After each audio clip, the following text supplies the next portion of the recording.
hey, it's some guy and his wife. I thought you were just gonna say some girl. Why am I some guy and you get like a name? Ah. We are. I don't know why I said yeah. We didn't lead up to anything. This is going to be a behind-the-scenes making of the Flopsy versus Tonfa training animatic, specifically the animatic animation portion, not the speed draw things. Although I would love to hear, did you guys like the speed drawing for the storytelling aspect of it? I thought it was a lot of fun. We'll see what's up.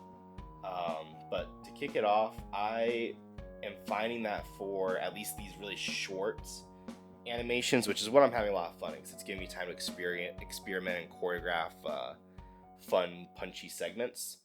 But I went ahead and I tried to animate, like thumbnail each of the different shots in one file, and then I saved as different files from that to go in and animate more into those. Did that seem efficient to you? Because hearing you say that out loud, it sounds like a lot.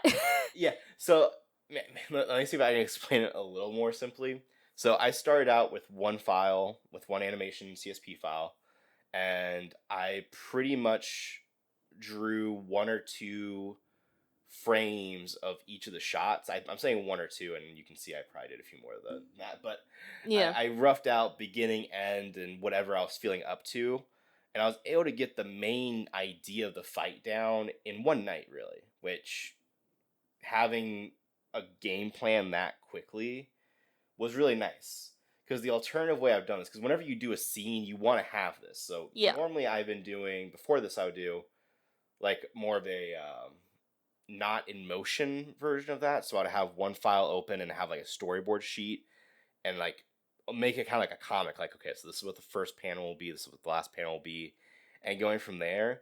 But what I found was that I was then making other files, I'm about to say this like it's such a pain in the ass. It's not that big of a deal.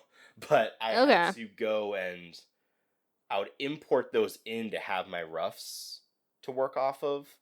Whereas having them all in one file and then just have my master working file, save as to work on this scene, save as to work on this scene, I had the timing worked out more, which has been a big issue of mine of like, okay, how long should this last?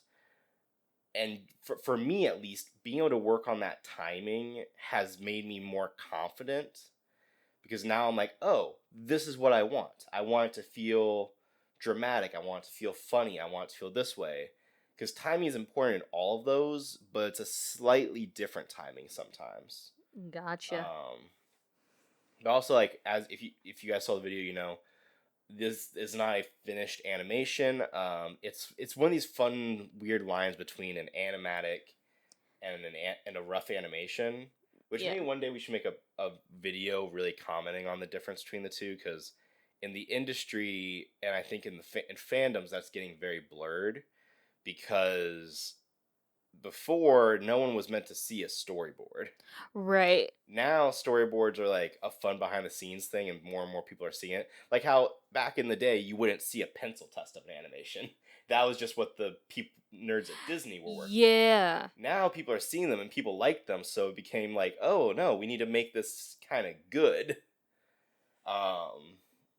Which, whether that's good or bad, like I said, would kind of demand its own video. So much flashing colors. Yeah, getting some rough flats in is always fun. This was a fun one of me just kind of having to figure out, like, okay, what's a good perspective for this? Because it had to be a wide shot, and I wanted a foreground and stuff to give like a little bit of depth there. But it needed to be mainly flat, because it's still focusing on characters. So I wasn't trying to like go super crazy with it. But I want, like, because a lot of the shots don't really have much perspective and background in them. So I'm like, okay, I'm not trying to draw a whole church here, but I did want to have that semblance of a church setting. So that in all these other punches and everything, you knew kind of where you were. Draw a whole lot of pews. Yeah. Which, again, try to be as lazy as possible. Like, this isn't the point of this. I shouldn't spend my whole time just studying the geometry of church seating. Yeah, you just want to do the fighty fights. I did have a lot of fun trying to figure out Flopsy and Tonfa's like warm up animations there, like how many frames did I need for the backstretch and stuff. Mm-hmm. The other thing I really had a lot of fun with was trying to get the most, I guess, screen economy out of like this one primary punch. Slow mos and different angles and some effects. And I'm really happy with how this whole thing came together. It looks like that one image of the Ralph Wiggins just launch me. Whenever it's always so much fun drawing Flopsy getting his ass kicked because since he's so big, he has so much, excuse the pun, flop potential. Hey. I don't think I went as ham here, but I've had some where I make him bounce like 5 times and I'm like showing him the whole roll and everything. Sometimes I'll add like camera shake, like every time he hits the floor, it's an earthquake.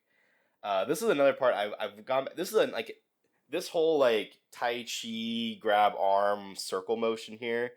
I've been wanting to animate this kind of strike for a while, and speed and angles and intensity has been something I've experimented with a lot in other animation tests for this. Whoa.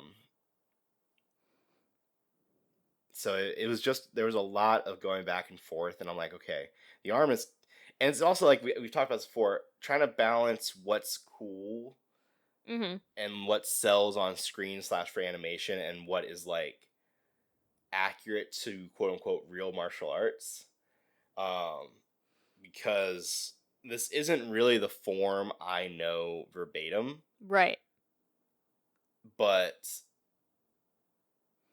it's, if I try to draw everything that's important to me when I do the form, this animation slows down a lot. Like there's a lot in between. So you have to, oh shit. Woo!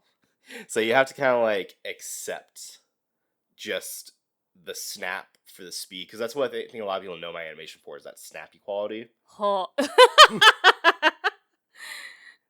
Oh god, I love freeze frames. I really like the blinks give character. I love the little bit of panning from one character to the other and seeing the other two up top be like, oh. Woo. You bonk. That's cool.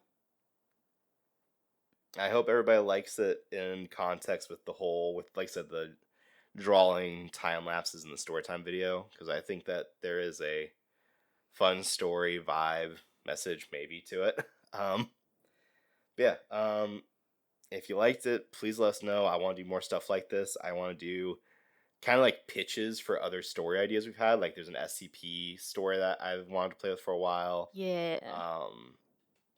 Maybe some more goofy stuff, some fan. Actually, I really want to do a Mandalorian versus Yautja animation. Yo! I have some ideas percolating for that after watching Killer of Killers, because I'm obsessed. It was so good! Any closing thoughts, Ace? It's really fun to see you do fight animations. Especially when you do Flopsy well. It's almost like this is what I wanted. Like, this is the whole reason I wanted to make Hit Cam. I mean, yes. It's almost like this is what I know and like to do. But it's really enjoyable just seeing Flopsy. You animate Flopsy so well. So yeah, until next time, punch your friends in the face if they consent.